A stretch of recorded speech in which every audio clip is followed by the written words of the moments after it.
मुझे लगता है कि नवजोत सिंह सिद्धू को भी ये उम्मीद नहीं थी कि इतनी जल्दी ये सब हो जाएगा, इसलिए दोबारा पहुंच गए हैं पाकिस्तान में। सिद्धू साहब चमत्कार है तो ही नमस्कार है। ये बाबा नानक की मेहर है कि जो 71 साल में नहीं हुआ, किसी ऐसे शख्स को वो जरिया बनाता है, अपनी मेहर का पात्र बनाता है। He makes people an instrument of good. और ये बड़ा एहसान है, क्योंकि ये उम्र भर के लिए एक गौरवपूर्ण बात है। बुलबुला चाहे एक पल जिए, दरिया में सबसे ऊंचा होकर जीता है।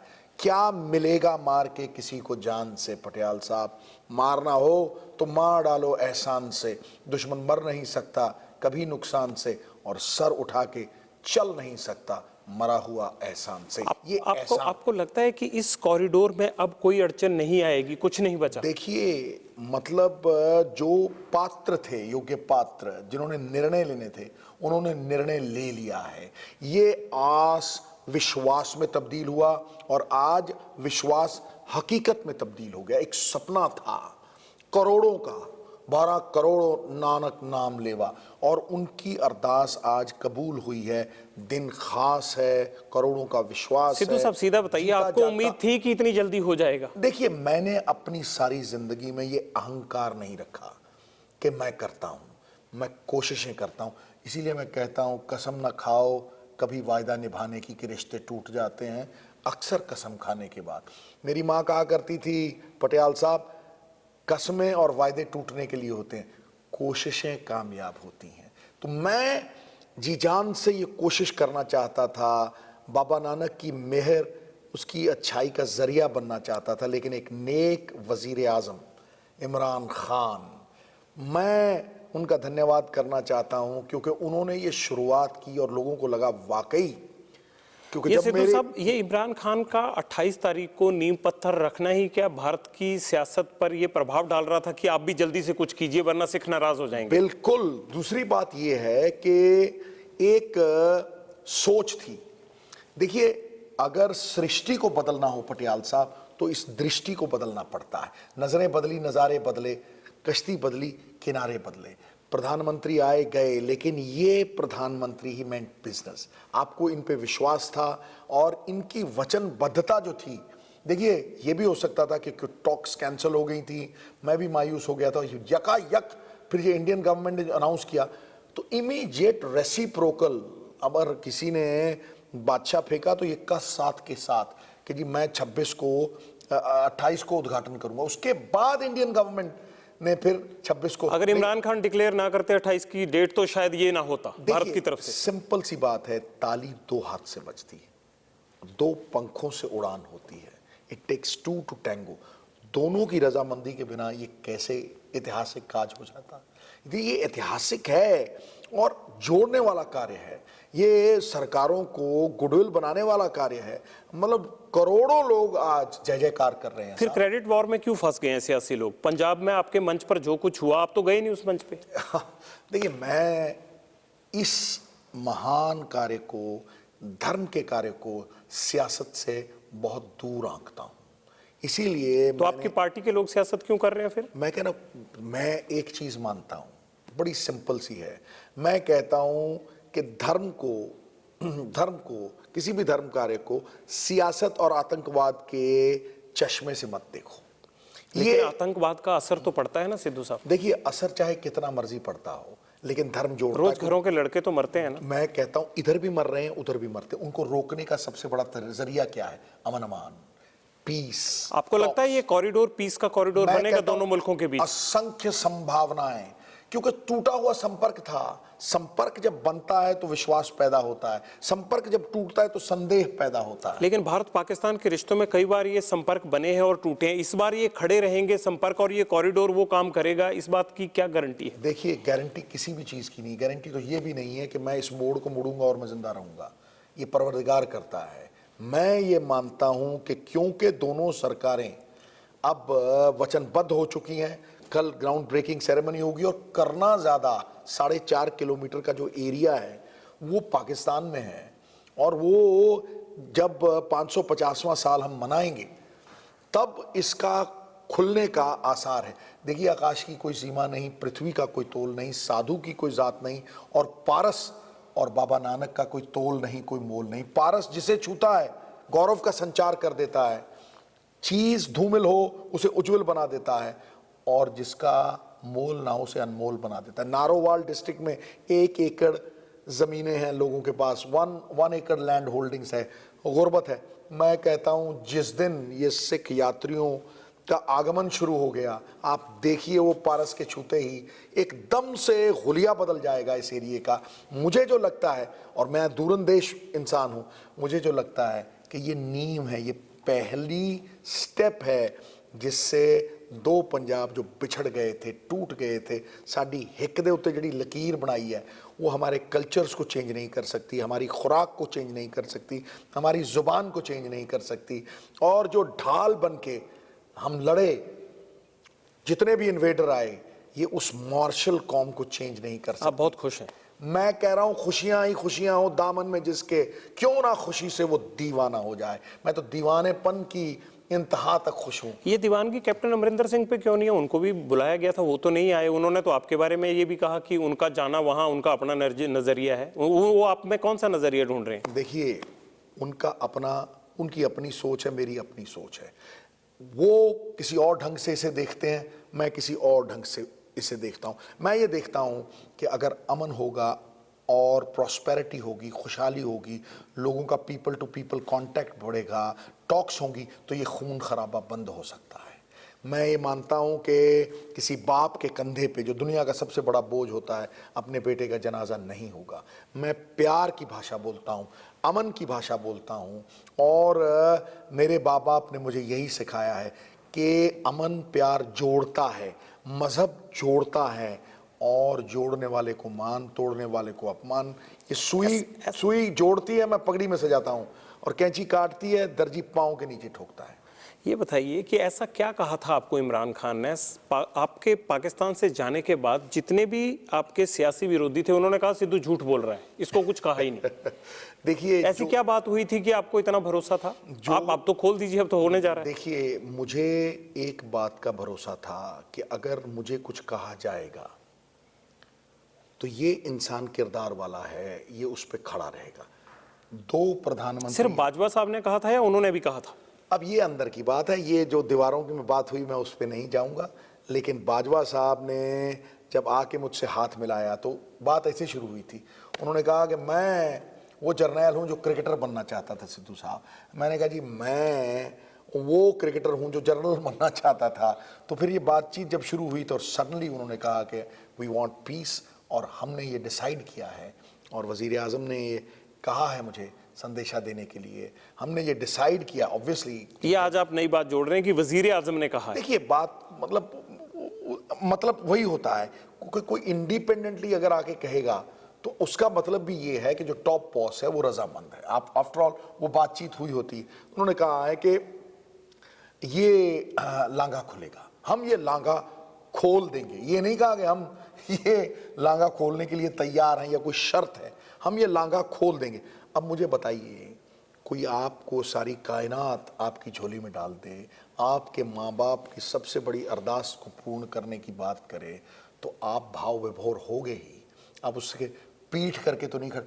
तब लोगों ने बहुत कुछ कहा, लेकिन आज वो पूरी तरह से रंग लेके आई है, वो पूरी तरह से फलदायी सिद्ध हो रही है, उस पर बूर पड़ गया है, और लोगों को ये यकीन हो गया है कि अब ये लांगा खुलेगा।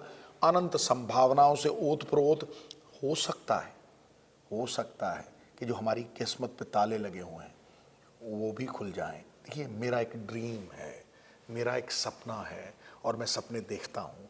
मैं वो सपने देखता हूँ जो आवाम को खुशहाल कर दें। अगर कोई एक ज़रिया है जिससे 6 महीने में 60 साल की तरक्की हो सकती है, तो जो हमारे बॉर्डर पे जो ताले लगे हुए हैं, जो सिल्कन रूट अमृतसर से उज़्बेकिस्तान, कज़ाकिस्तान और होता हुआ वो सेंट्रल एशियन रूट जो है स्ट्रेटेजिक सबसे, वो आगे मॉस्को जाता है, सोलांग पास तक खुलने की बात है।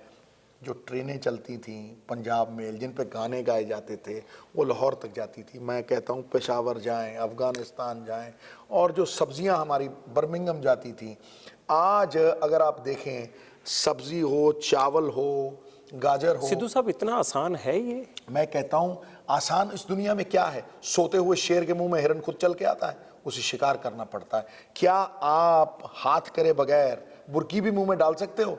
अंग्रेजी की कहावत है, the only thing that you will get without effort is dandruff.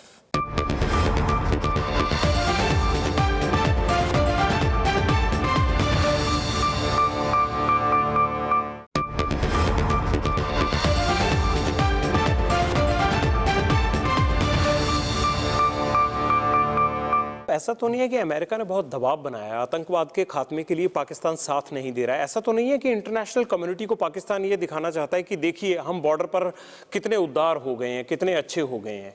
नहीं, मुझे ऐसा बिल्कुल नहीं लगता। इमरान खान साहब उन लोगों में से नहीं है जो किसी की कठपुतली बन जाए। लेकिन ऐसा कहा जाता है, आपके चीफ मिनिस्टर ने कल ही ऐसा कहा है देखिए कि वो तो आर्मी के हाथों में खेलते हैं। चीफ मिनिस्टर तो कुछ भी नहीं है, नॉन स्टेट एक्टर्स हावी हैं वहाँ। देखिए, मुझे खान साहब ने एक बात कही थी कि अगर आर्मी ही हावी होती तो मुशर्रफ साहब ना बन जाते प्राइम मिनिस्टर। उनकी बात में बड़ा दम था। देखिए, लोग बनाते हैं प्राइम मिनिस्टर, और ये सब कहना, चलो हर आदमी की एक इंडिपेंडेंस है, वो कुछ भी कह सकता है, लेकिन मैं समझता हूँ कि जो निर्णय उन्होंने लिया है वो पहले किसी प्रधानमंत्री ने नहीं लिया। ये बड़ा बोल्ड निर्णय है और ये जिंदगियों को बदलने वाला निर्णय है। ये पूरी तरह से लोगों के रवैये को तब्दील करने वाला निर्णय है, और ये तृष्णा मिटाने वाला निर्णय है। ये देखिए, इलेक्शन, अगले इलेक्शन के लिए जनरेशन, ये पीढ़ी दर पीढ़ी लोग इसे याद करेंगे। जब भी करतारपुर साहब कॉरिडोर का इतिहास लिखा जाएगा, इमरान खान साहब का नाम पहले सफ़े पे आएगा। और भी हमारी जो सरकार ने किया है, जो नरेंद्र भाई मोदी ने किया है, वो भी सराहनीय है। क्योंकि जब आप लोगों को उनकी जड़ से जोड़ते हो, उनकी संस्कृति से जोड़ते हो। देखो, एक पिलग्रिम जो है ना, एक तो होता है कि एक जगह से दूसरी मध्य प्रदेश में और छत्तीसगढ़ में आप उनको कुछ नहीं छोड़ा आपने। एक बात याद रखना, मैं कभी भी क्रिटिसाइज करने के लिए क्रिटिसाइज नहीं करता हूँ। जहाँ कोई अच्छा करेगा मैं कहूँगा कि अच्छा किया है, और जहाँ कोई अच्छा नहीं करेगा मैं ठोकूंगा भी। ये बात याद रखना, सत्य के मार्ग पे जो चलता है वो घबराता नहीं है। I live in the space Patiala. कल को पाकिस्तान की तरफ से ऐसा कुछ हुआ तो आप इनको भी ठोकेंगे फिर? एक बात याद रखना, मैं अपनी सारी जिंदगी में हमेशा ये देखता हूँ, गरीब का भला कौन कर रहा है। जो असली नीडी आदमी है, जिसे आप कतार का आखिरी आदमी मानते हैं, उसका भला कौन कर रहा है। ये इससे बड़ी कायनात कोई समेट ही नहीं सकता अपनी झोली में। मैंने जड़ की बात की, जड़ है तो तना है, तना है तो पत्ते हैं, पत्ते हैं तो डाल है, और डाल है तो फल है। याद रखना, ये जड़ को सींचा है भारतीय संस्कृति की। हमारे मक्के से हमें वंचित रखा गया। 71 साल जो जहर की एक एक बूंद पीते थे, आज उन्हें अमृत मिलेगा। तो आप देखिए कि कहां से कहां आ गए। सिख कौम के लिए मैं कहता हूं, कुछ भी करना पड़े, 7 समंदर दूर जाना पड़े, कांटों पे चलना पड़े, कौम के लिए ये करना होगा। और बुलबुलों के पंखों में बंधे हुए कभी बाज नहीं रहते, और बुज़दिलों और कायरों के हाथों में कभी राज नहीं रहते। सिर झुका के चलने की आदत पड़ जाए जिस कौम को, उस कौम के सिर के ऊपर कभी ताज नहीं रहते। ये कौम ऐसी है साहब जो ढाल बनी रही है।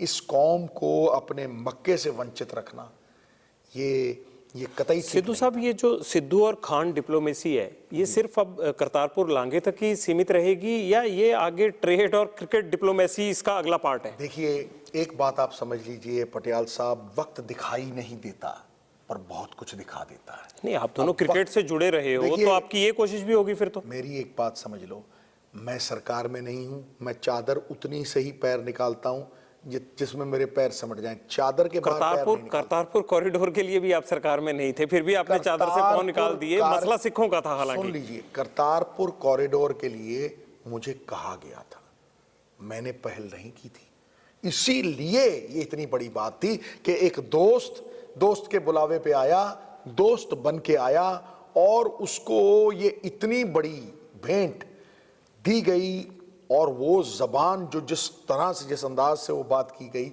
और फिर साइडों से भी वो बात हुई। फिर आज देखिए आप, फवाद चौधरी साहब आए, किस तरह मिले मुझे, किस तरह से मिले वो, उन लोगों ने इसको सेकंड किया। आपका ये मिलना बहुत सारे आपके जो पार्टी के लोग हैं उनको पसंद नहीं आ रहा है सिद्धू साहब, जो आप पाकिस्तान में कर रहे हैं। एक बात आप समझिए, करिए वो जो आवाम के लिए हो, करिए वो जो उन लोगों के लिए हो जो वाकई ही तृष्णा में। ये 12 करोड़ लोगों के लिए जो हो रहा है साहब, ये ऐसा इतिहास है कि सिख कौम के लिए इससे बड़ी दात कोई नहीं है।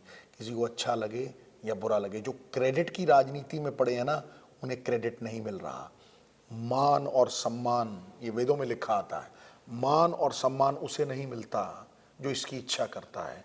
ये हमेशा उसे मिलता है जो इसकी इच्छा किए बगैर अपने कर्तव्य पथ, अपने फर्ज पे डटा रहता है। और जो अपने फर्ज पे डटा रहता है, मान सम्मान उसके घर चल के आता है, उसके पाँव में लौटता है। तो अब फिर गले मिलेंगे आप बाजवा साहब के? देखिए, जिंदगी, life is what happens when you are making other plans. नहीं, सीधा सीधा जवाब दीजिए। मैं कह रहा हूं कल क्या होना है, कैसे होना है, ये जो जफ्फी है, ये जफ्फी हर पंजाबी का एक भावनात्मक इजहार है प्यार का। आप 100 बार डालते हैं, मैं आपके साथ गले लगाऊं, मैं चौधरी सरवर साहब के साथ गले लगाऊं, मैं पंजाब में हर रोज 100 बंदों के साथ गले लगता हूं। ये कोई षड्यंत्र नहीं है साहब, ये कोई कंपनी 95-100 करोड़ की डूबी हुई है, उसका आपने लोन माफ करके उसके 10 रुपए के शेयर को 1100 रुपए में नहीं खरीदवाया है साहब। ये कोई षड्यंत्र नहीं है, कोई डील नहीं है, ये तो एक पल का भावनात्मक छलावा है भाई, जो आपने गले लगा के। तो ये छलावा अगर दोबारा करना पड़ा आपको तो कर देंगे? अगर मेरी चाची की मूछें होती पटियाल साहब, तो मैं उसे चाचा ना कहता। बच क्यों रहे हैं आपसे? अगर बचने का सवाल ही नहीं सर, मैं तो सीधा यहाँ छाती पे। अगर मगर जिंदगी में है ही नहीं, no if no but, only Sidhu the Jat. If ifs and ands और pots and pans, there would have been no tinkers. Sidhu साहब एक ब्रेक ले लेते हैं, ब्रेक के बाद हमारी बातचीत फिर भी जारी रहेगी। सीधे लाहौर से हम पेश कर रहे हैं सिद्धू साहब को कि किस तरह से करतारपुर कॉरिडोर पर पाकिस्तान सरकार के साथ मिलकर वो सिखों को एक तोहफा देने जा रहे हैं। इस पर बातचीत जारी रहेगी, लेकिन छोटा सा ब्रेक।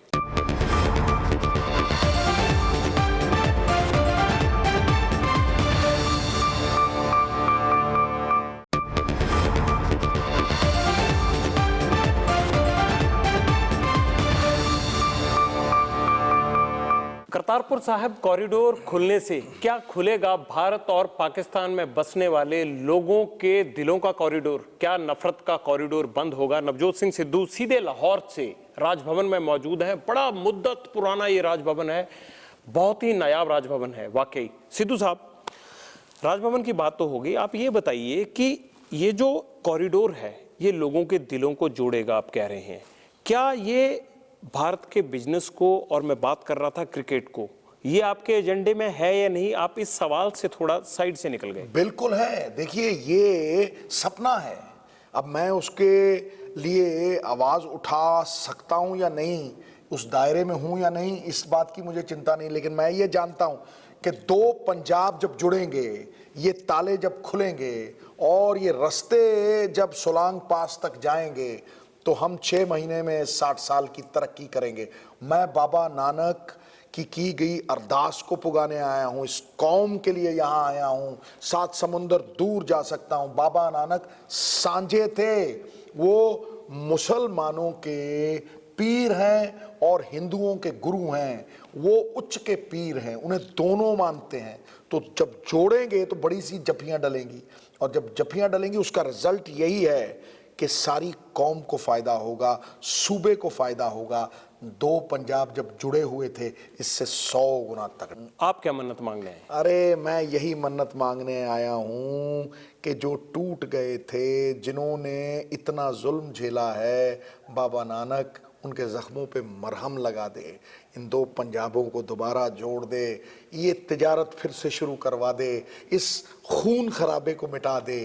किसी बाप के कंधे के ऊपर उसके बेटे का जनाजा ना हो। ये तभी हो सकता है जब टॉक्स होंगी, ट्रेड खुलेगा, पीपल टू पीपल कांटेक्ट होगा, संपर्क होगा। और ये संपर्क इतने सालों से टूटा हुआ है, बाबा नानक के इस कॉरिडोर से ये संपर्क होगा, जुड़ेगा, और ये फेविकॉल के जोड़ की तरह जुड़ेगा। बहुत बहुत शुक्रिया सिद्धू साहब। हम चाहते हैं कि वाकई दोनों मुल्कों के बीच में अमन होना चाहिए, लेकिन हम ये भी चाहते हैं कि किसी फौजी की लाश उसके घर नहीं आनी चाहिए एलओसी से। हम ये भी नहीं चाहते हैं कि कोई दीनानगर जैसा, पठानकोट टेरर अटैक जैसा अटैक हो, या फिर और कोई ऐसा हमला जैसे 26/11 में इतने सारे लोग मारे गए, वो भी बंद होना चाहिए। हम उम्मीद करेंगे कि सिद्धू साहब अमन और धर्म के साथ लेकर ये पैरवी करेंगे इमरान खान साहब से कि अमन के रास्ते पर चल के ही दोनों मुल्क आगे बढ़ सकते हैं, और ये दोनों तरफ से होना चाहिए और सियासत बंद होनी चाहिए।